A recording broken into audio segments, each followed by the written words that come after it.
for the reasons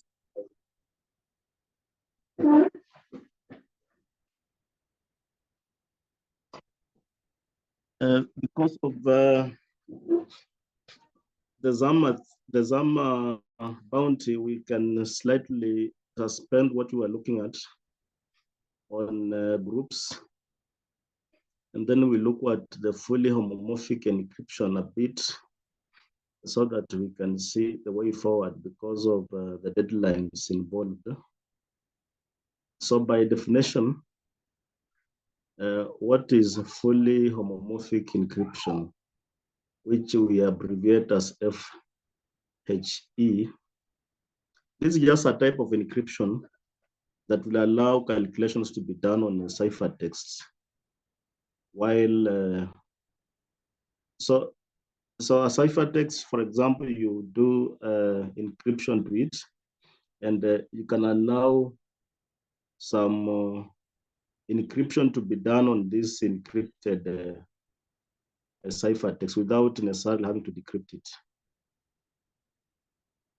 So that's what I've said, that this is a type of encryption that allows calculations to be done on the ciphertexts, yielding an encrypted result that when decrypted corresponds to the original plain text.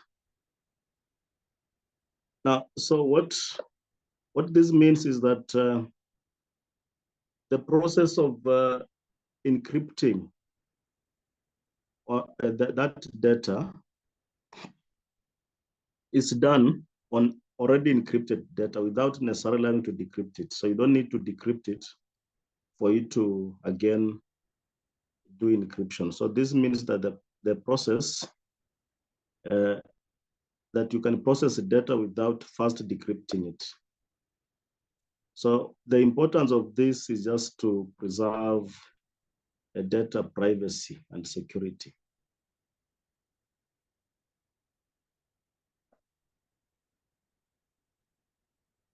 What are the key properties of the fully homomorphic encryption?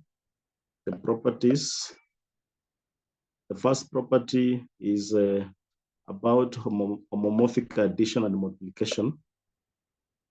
That the FHE would allow, HFE allows the addition and multiplication operations on ciphertexts. So that means you can do addition, you can do multiplication on ciphertext. That is if you are dealing with the integers. The result of this is that what we then get will be a complicated thing, and that has something to do with the security to ensure that what you come up with is more secure. Now, about encryption and decryption, we say that the process of encrypting and decrypting data is identical to the others that we know, the other cryptographic schemes that we know. Just we encrypt the same way and then decrypt the same way we've been doing with other systems. The only difference is that in this case, you can encrypt an already encrypted data without having to decrypt it first. So whatever you are encrypting is then that means that your data is very secure, just like the other systems of encryption. So when you do with the FHE, again, your data will be secure, so that unauthorized persons cannot necessarily tamper with it. So where is fully homomorphic encryption applied?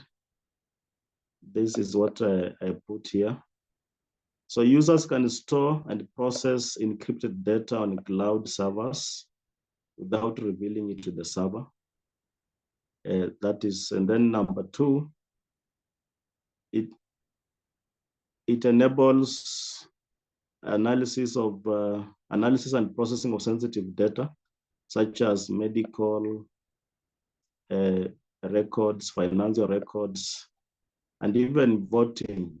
In the process of voting, ensures that there is a safety of the votes without necessarily having to reveal what the individuals voted for, who the individuals were voting for. So it can be applied in the medical field, in financial field, or even in voting systems. Now, what are the challenges? So the challenges and limitations then are the ones we are supposed to base on if we are to go to the Zama bounty, so that we know what the challenges are, because the Zama bounty, they want people who can come up and try to enhance their library. So you must know the challenges and limitations that the library could be having, so that as you go into the process of trying to enhance that library, then you know what the challenges and limitations are.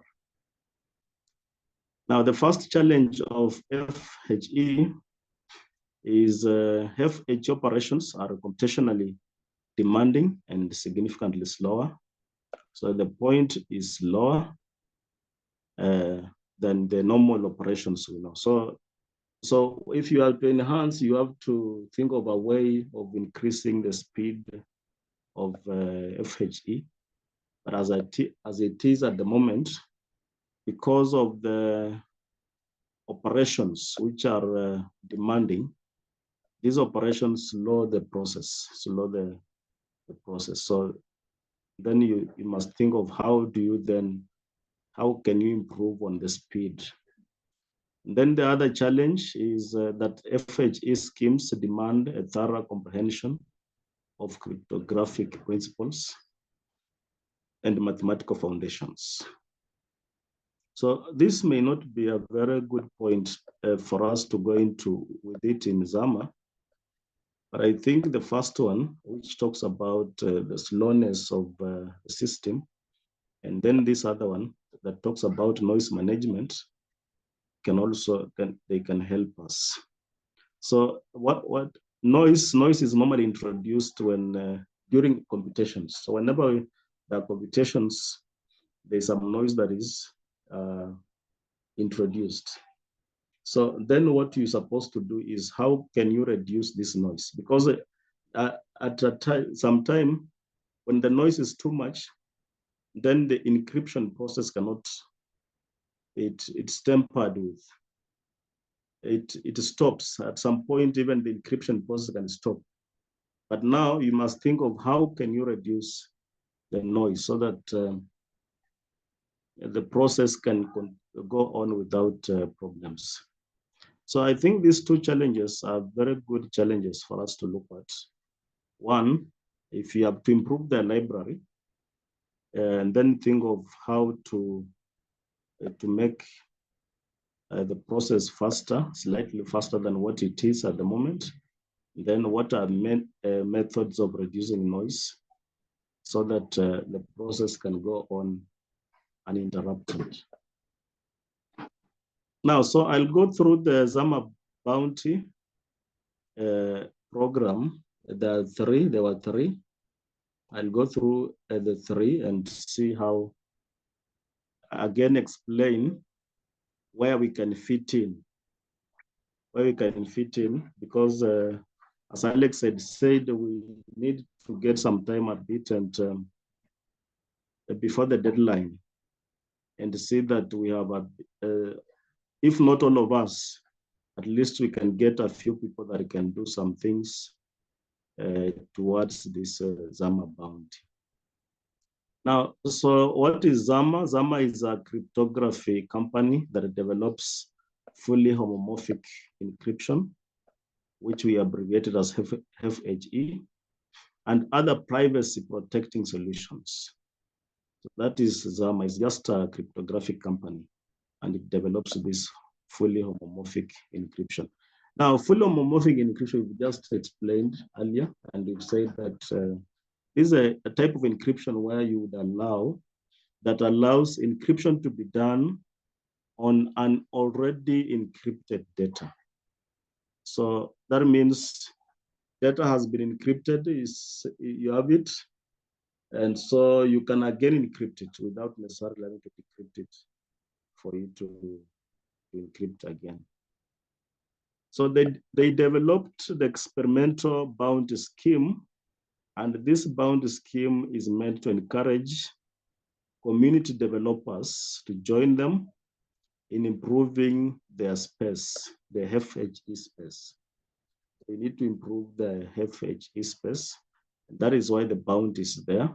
So the Zama bounty program then provides monetary rewards for completing particular challenges. So if you get that challenge, get it right, and then you're supposed to be rewarded monetarily. And they reward the best three. So they call it, there's a first person, then the second, then the third for every bounty. This time they have 3 bounties.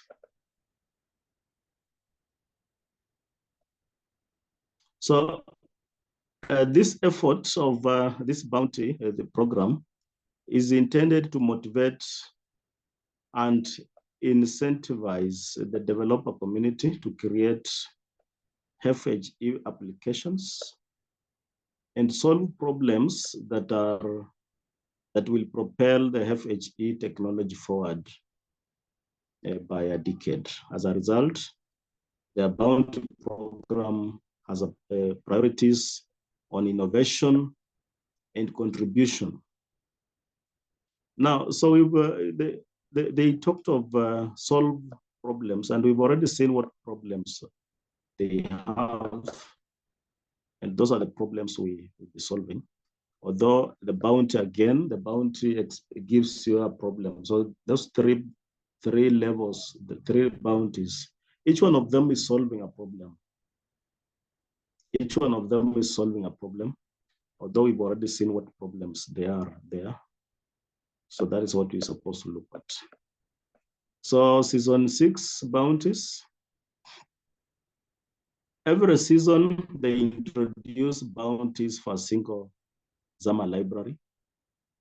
All submissions are evaluated on a basis of code quality and, most significantly, speed performance. And we had talked about speed, noise. We talked about noise, and then we talked about speed. And the speed, we said that several things that contribute to their slow speed.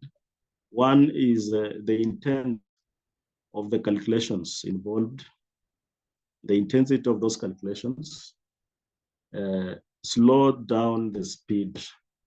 And the other thing is the noise. Noise also does that. And at some point when the noise is too much, then the process even stops. The encryption can never be done. So then to enhance the library, then you need to come up with a way of improving on speed, among other things. At the end of the season, they will reward 3 submissions. So the first bounty is this. This is enhanced performance of TFHE's RLS library. And this one is, they put at, these are euros, 10,000 euros. I did my calculation is approximately this amount, the Kenyan shillings. So this is the first, I think these are good incentives so that we also try to work and see whether we can get, it's not a must, you must get the whole thing, but you must get something. That is the interesting part. So we need to, what is this? We need to understand what they need, what they want us to do under this. We need to understand what they want us to do. So enhance the performance of the TFH's library. So they need to enhance the performance of this library. Now, we've already talked about this library. We've said, of course, this library, the way it works, there's low speed, there's noise, and so on. So those are the things we need to see how can we tackle such things, so that we enhance the performance of this library.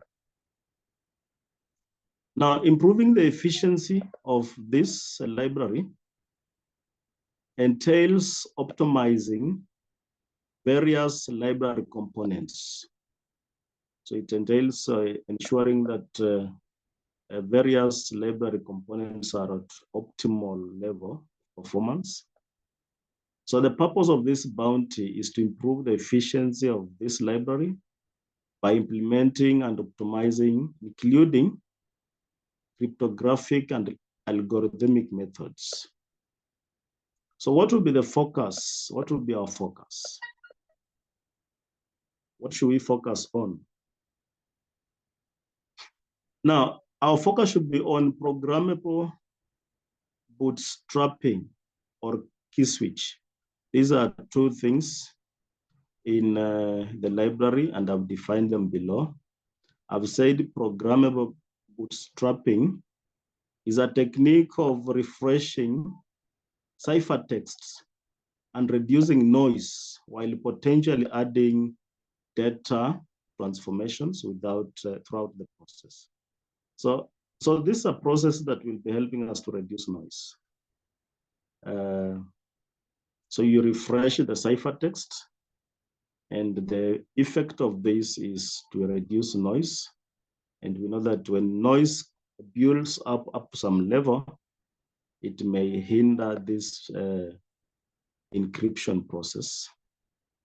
So therefore, our focus should be one on programmable bootstrapping, which is the process of refreshing ciphertext to reduce noise. The other one is key switch. That should be another focus. And I've defined what key switch is. And I've said the key switch is an approach for changing ciphertext encryption key from one to another. So you see, we said that the ciphertext encryption is allowed. So you had a plain text. So once you have a plain text, you encrypt this plain text to get a ciphertext. And once you have a ciphertext, you can again encrypt the ciphertext. So that process means that you need to have several keys. There was this key that you used to create the ciphertext. And then you want to again create another ciphertext out of this current ciphertext. By encrypting the ciphertext again, you need to switch to another key. So again, if somebody has to again do encryption on that ciphertext, again, there is need for another key. So that is what we mean by key switch. So that means you have to, it's an approach for changing ciphertext encryption key from one to another. And this allows secure and flexible calculations across multiple key without decryption. So that will be another way that that will be another focus. So we'll be focusing on how can we come up with a key switch so that it's possible for anybody to encrypt data that is already encrypted. So that will be another focus for us. So those are two ways that we need to focus. Another thing that we can focus on, so we can have a few people focusing on this. We have another one focusing on that, key switch. See how to improve. See how to improve that process. And also see how to improve this other process. And then we can also have people focusing on integer operations. Any operations with a focus on addition, multiplication, or division of numbers larger than or equal to type 64 bits. So we need also to focus on how to do operations on larger integers. Larger than or equal to 64 bits. So if we can come up with that, again, then it will be a way of also improving on their library.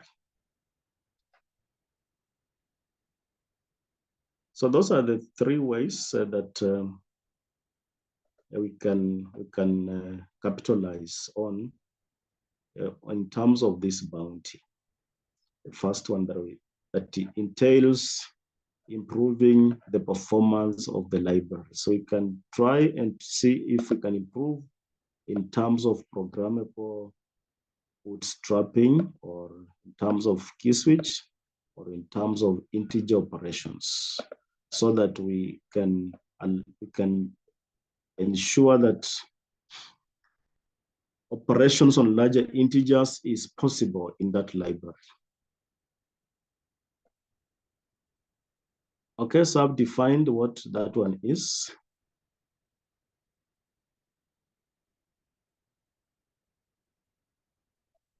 Now, what I've said, bootstrapping is a technique that resets the noise level in ciphertext, and this allows more calculations without exceeding noise limitations. So when noise limitations are exceeded, we said encryption in some cases will stop. So of course they have a traditional way of doing that. They have a traditional way, but that traditional way just decreases noise. They have a traditional way. So we are not saying that they don't have a way. They have a way, but this way just reduces noise. But what we want is programmable bootstrapping, which will minimize noise while at the same time allow the application of specific functions, or we change the ciphertext during the bootstrapping. So the traditional one is not able to do this.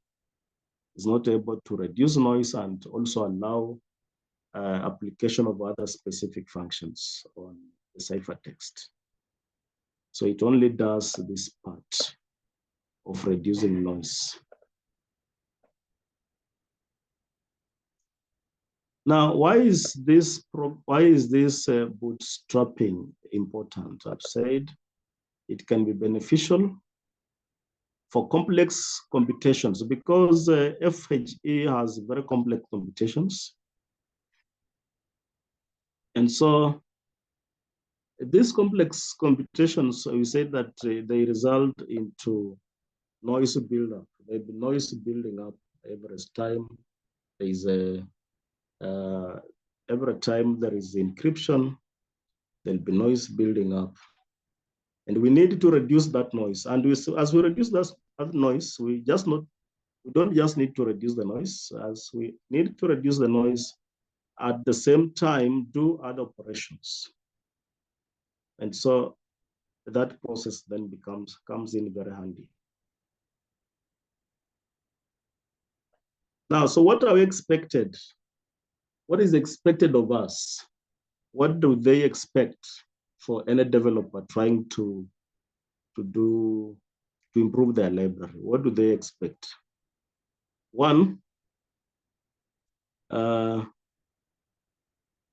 expect that as we do our optimization, we consider the following constraints. They expect that as we do our optimization to enhance the library, we consider the following. One, we consider cryptographic parameters which can be adjusted. And as they are adjusted, the security of those cryptographic parameters should be at least 128 bits. The security should be at least 128 bits. The security of our parameters. And then the error should be very minimal.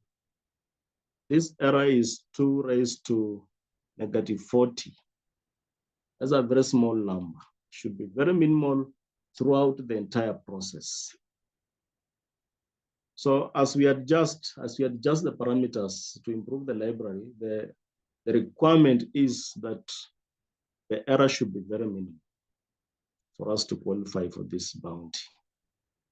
And then the other thing under that, we should include linear operations, and then include the key switch and programmable bootstrapping. Now, any new cryptographic techniques must provide proof that these constraints are met. That is, when you introduce anything new to improve that library, then there must be proof. There must be proof that this, you must also give proof. You must also give proof that these parameters are met. One, that the security is at least 128 bits. That means it can handle 128 bits and even more. And then that you must also prove that the error is minimal, that it's less than this. The error is less than this. Or if it's to the upper limit, it must be equal to this. This is a very small number, 2 raised to negative 40. So the error must be less than this. And then it must also verify that you can do linear operations in that, and also verify that the key switch process is there,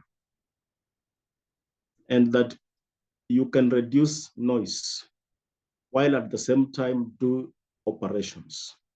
And that is what we call programmable bootstrapping. The other expectation as you work on optimizing their library is compatibility with other operations, that the new techniques should not degrade existing functionality. As you introduce your new techniques, they should not reduce the functionality of the ones which are already existing in the library. For example, if a new encoding for accelerating multiplication, you can also do that. For instance, you want to accelerate multiplication of polynomials. Of course, that process happens, but it's at a very slow rate.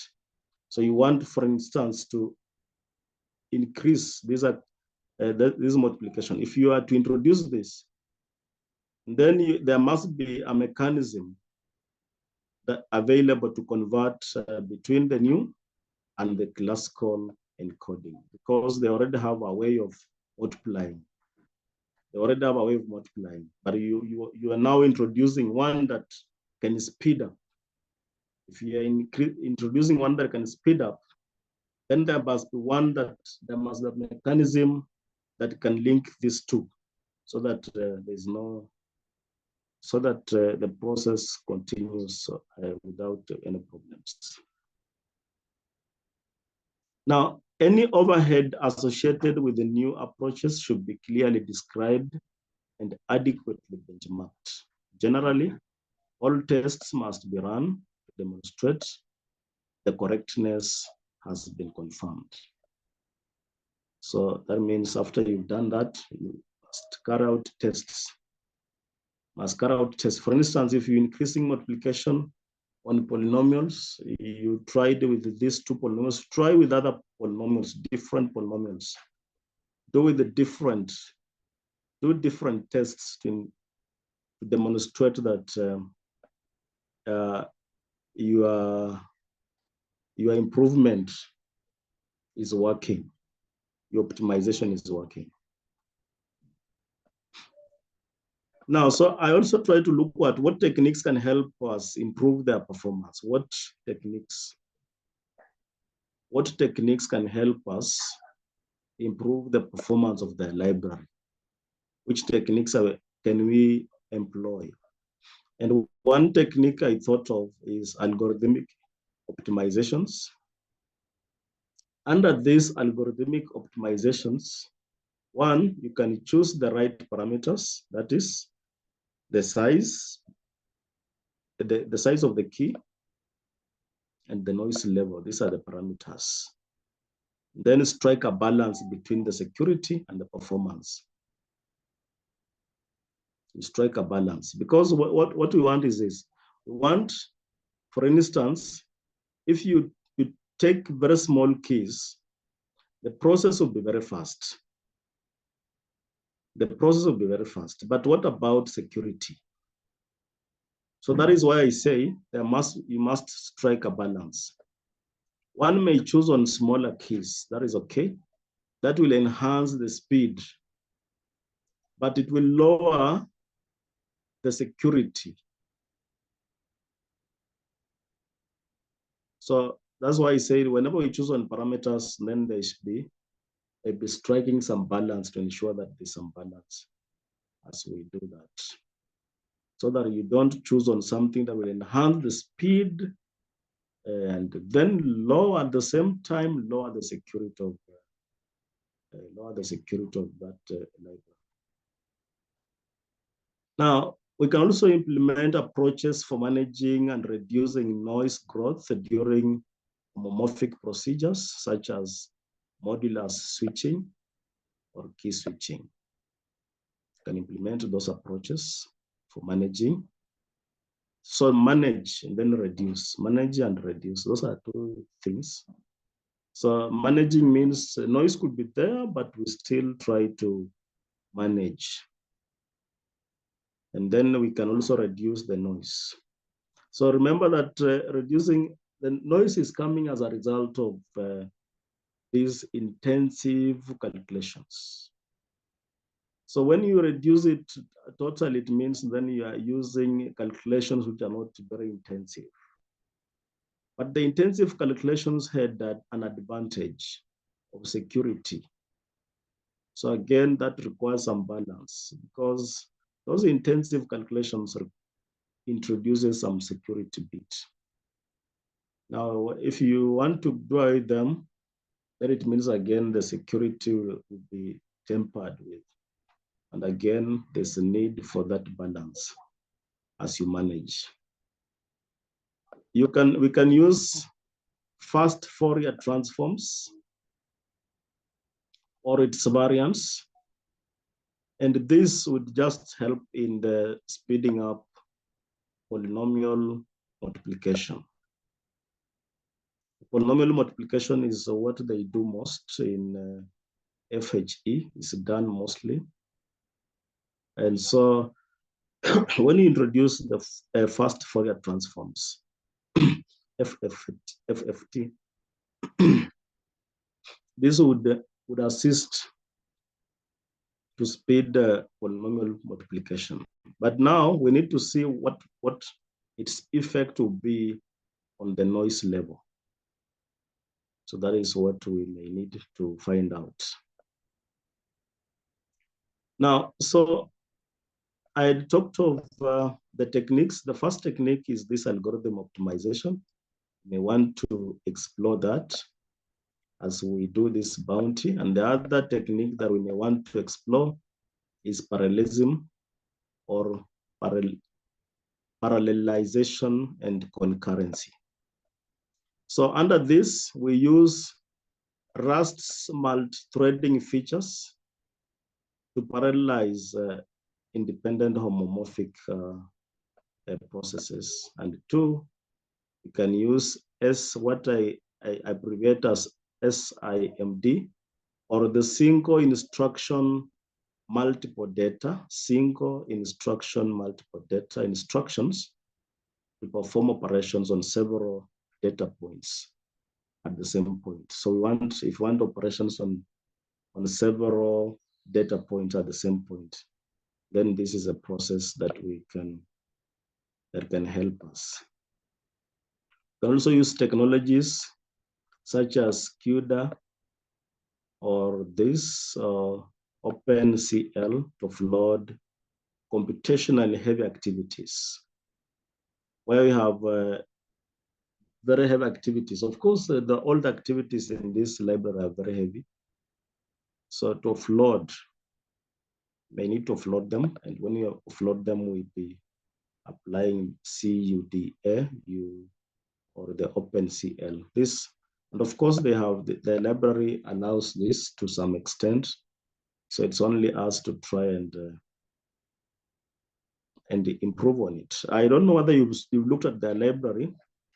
You can try to download it, or clone it. You can try to clone the library so that you look at it and see what is there, that we see what to improve. And the other thing we need to improve on is the memory management. Memory management. So under this, we may use efficient data structures to store and handle ciphertexts and keys while minimizing memory overhead. So we need our memory to be okay. So if for the memory to be okay, then one, we have to come up with structures that can store and handle ciphertexts, and also store and handle keys. We have several keys. This one has several keys. If you go to their website and look what the examples they give, you can see under those examples, the library there has several keys. So you have one key for the server, one key for the client, and another key, and so on. So there are several keys. You have the client keys and the server keys. We may want to implement memory pooling to reuse memory blocks, and reduce overhead associated with frequent allocation and duplication. And then the other strategy we may want to apply is just code optimizations, direct code optimizations. Under this, we have the inlining and pull and rolling. If applied, this will help us reduce the function call overhead and enhance loop efficiency. We may also want to use Rust zero cost, not zero knowledge, zero cost abstractions, and develop high level programs with minimal routine overhead. We may also want just to leverage on Rust features. And one of the Rust features that we may want to leverage on or take advantage of is ownership and borrowing system of Rust. Now, this will assure and secure efficient memory usage and will also eliminate the need for garbage collection.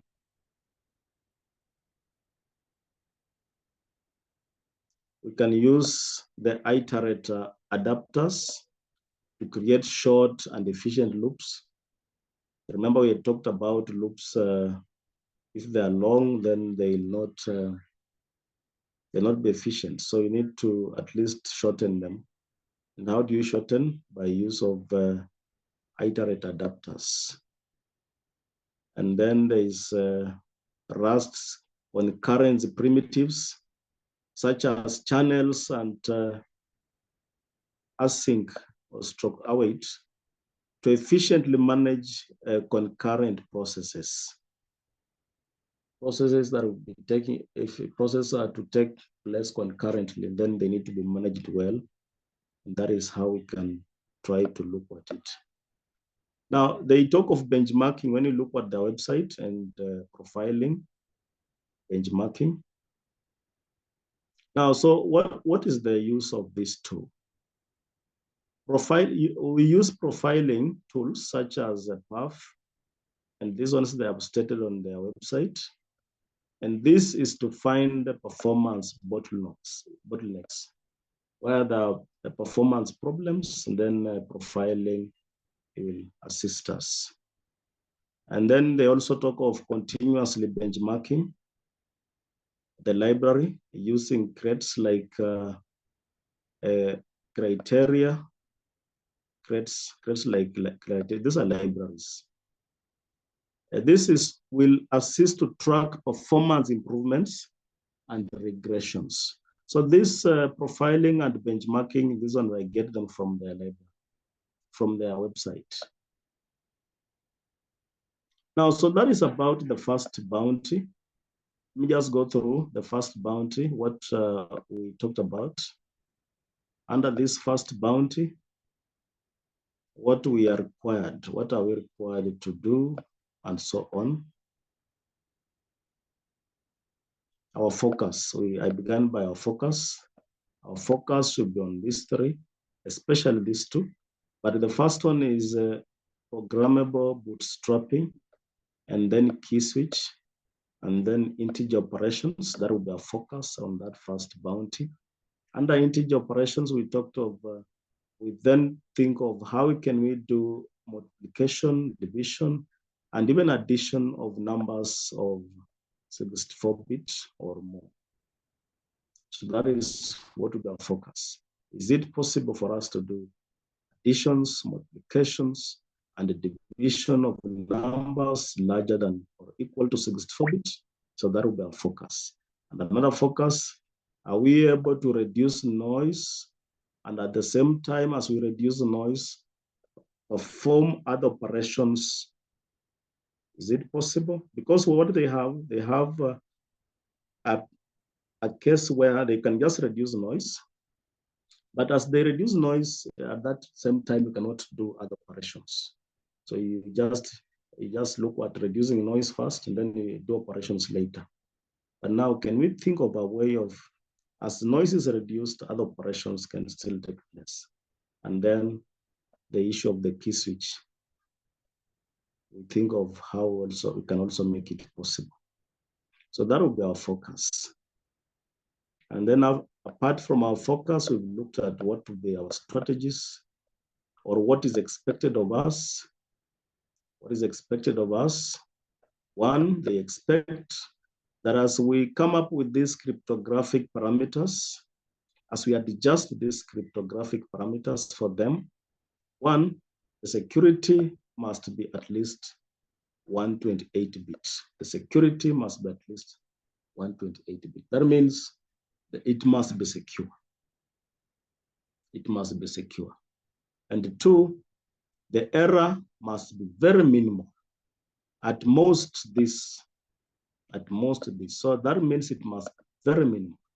So that is about the error. So the error must be very minimal. And the other thing is that under linear operations, can it allow linear operations? This is just normal operations. And the two is we must ensure that as we do this, the process of key switch is possible. And then the process of programmable bootstrapping is possible.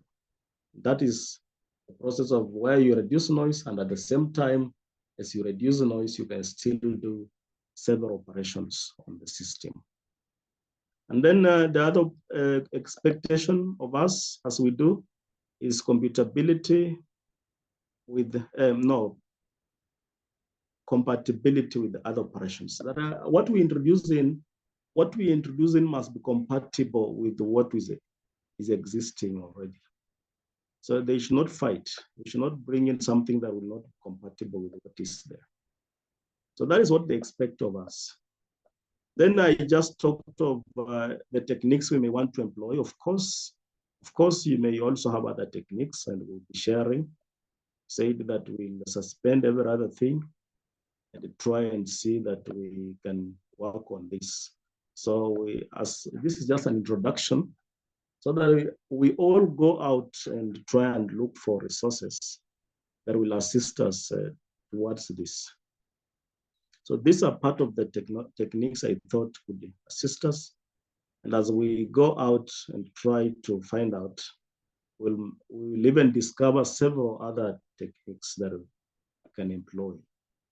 So you go to their website, read what they have on their website, what is required of us on the website, and other resources online and so on, so that we try and see whether we can solve this problem. Now, so these are just, I was just talking about some techniques that we can employ. These are several techniques, of course. So what then remains is just to see how each of these techniques can be actualized. Now, the second bounty, I said there were three. The second bounty is about creating a privacy preserving image. This is an image. Image is just like a photo. There's no problem, it's just a photo. So when you understand like that, it becomes easy. So we are supposed to create privacy preserving image style transfer application. And as you do this, you have been told what to use. You have been told to use concrete ML. Use concrete ML. So concrete ML, that is what you use. And when you use that to create a privacy preserving image. So that means you have an image, and this image you want to work on it, you want to encrypt it, and you want to ensure that it's secure. That means it's not exposed. It's not exposed to intruders or people with the ill motive and so on. So that the privacy of this image is preserved. That's what it means. That is what the sentence means. Create a privacy preserving image style transfer. So we need to create a style transfer for images that will ensure that as this image is transferred from one point to another point, its privacy is preserved. So again, this bounty is 14M. This is 10,000 euros when you convert euros. I don't know whether the method I was using to convert is okay, but when I was doing that, it's giving approximately 14 million. Slightly higher, slightly higher. That is why I said approximately. Slightly higher, but it's not less than that. Hi, Dr. Sakon. Yes? Yeah, do you think it would be better we first deal with this first bounty? We deal with we deal with the first bounty before we come to the second one.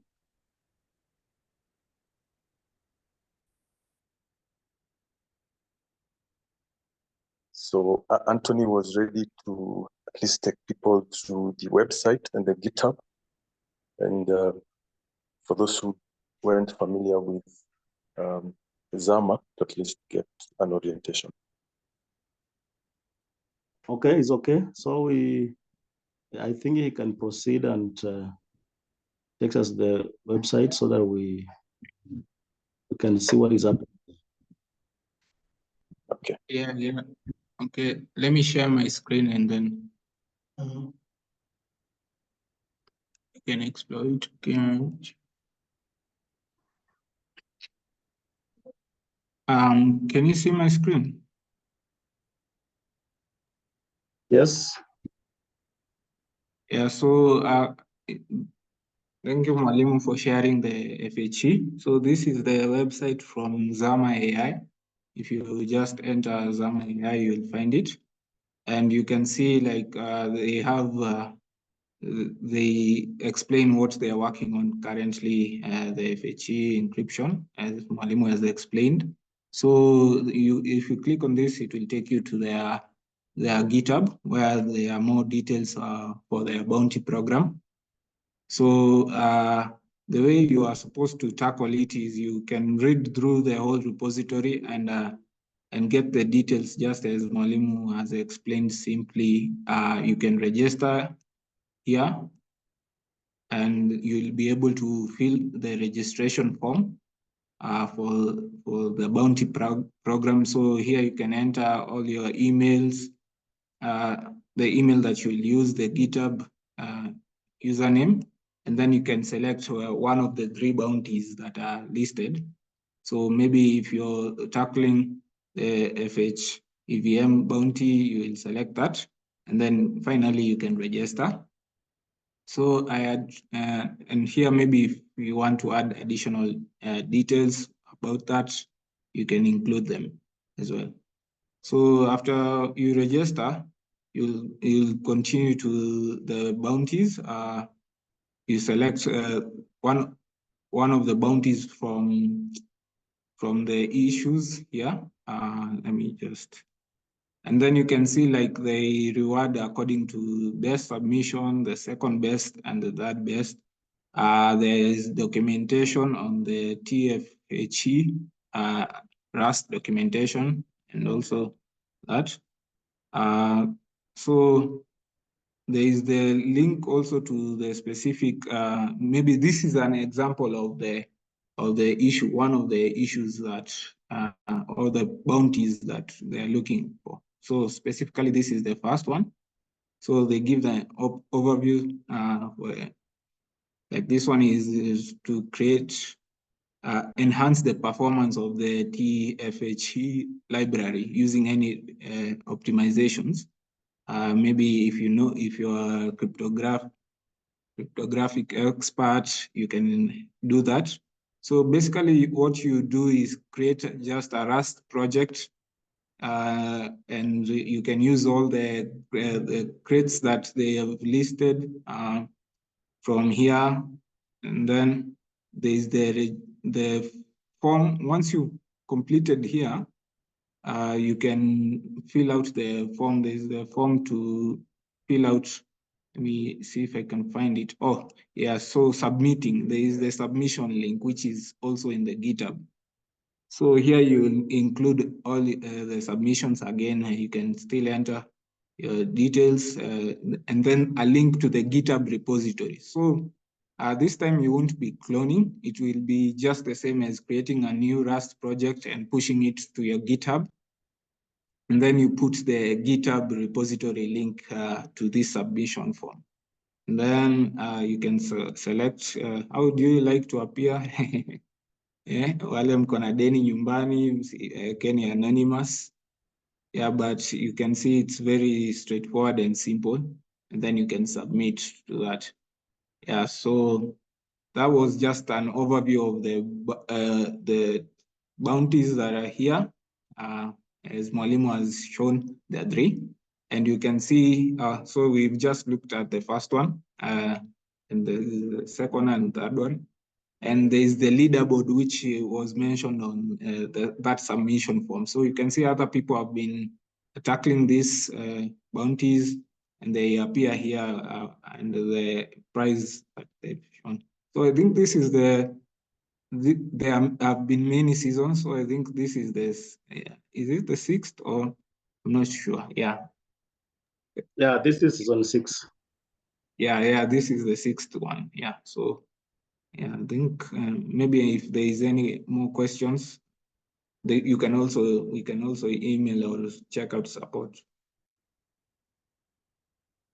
Very nice. Yeah, so back to you, Mwalimu. Yeah, thank you. Yeah, yes, that is how you do it. And as Anton has said, normally after you've registered, they'll send you an email. And that email has a link of how then you will, it will tell you how then you will, how you create your GitHub, and then be posting there your code. And then from there, you also get that email will tell you how you then you submit that code to them later after you've worked on your code properly. Yes, I think from here we can also all go, and the initial stage, as Anthony said, is very easy. We just go and register for the bounty, and then we begin working on it. So we have those 3, and then we choose on one that we can easily do. And so that is why you're just going through all of them, so that then at your own time you can see which one. But let's go and research more on it. We still have some time. The deadline, as Anton has shown somewhere there, is I think the early first week of September. It's first week of September. Let me just see whether that is true. The deadline was somewhere.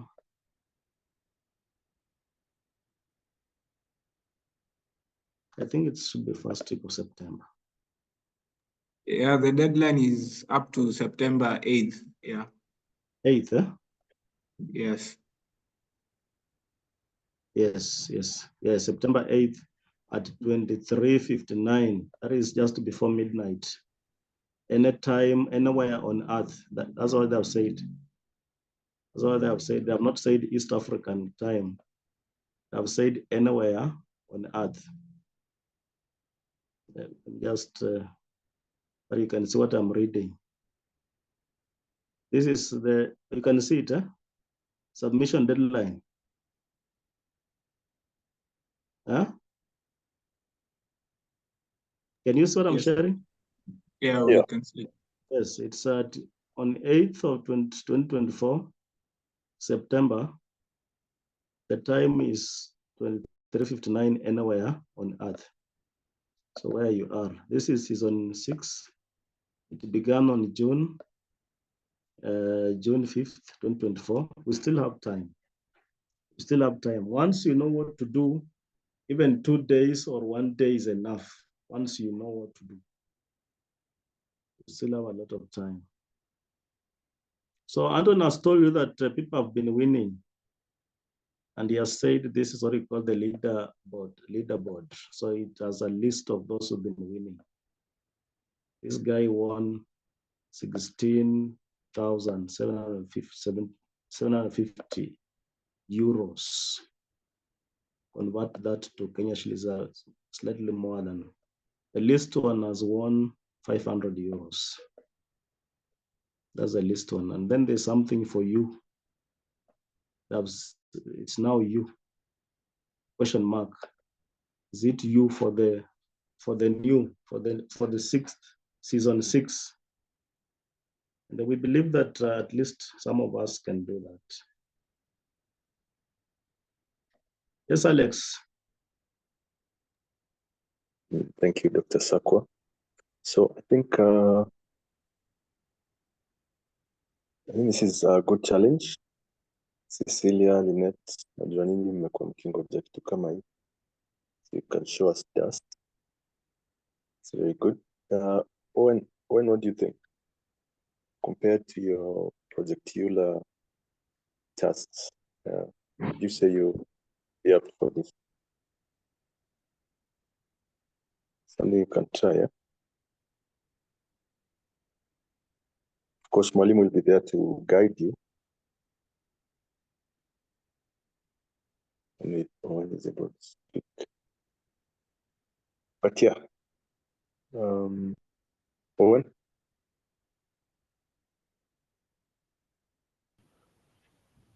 Hello.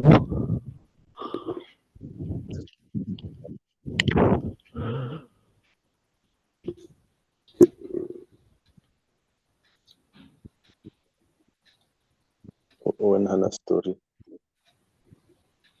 Okay. Lynette, Cecilia, you guys think?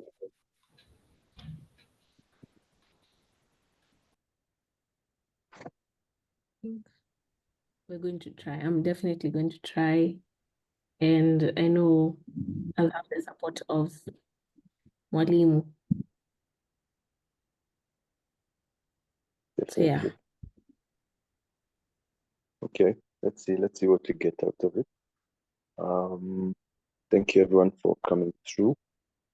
We'll share the notes in the group. Then tomorrow we have the on-chain session with the large African community. So you can take time to research.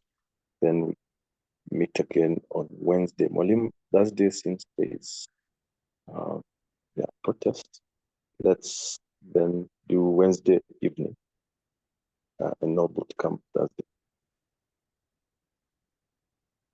Is okay? Okay, so I think that's it. Good night, everyone. Good night.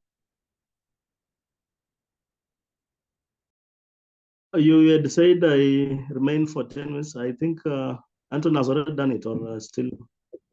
Yeah, he's done what you were to do. So yeah, it's good now. Unless you have questions. Yeah. No. Okay, thank you.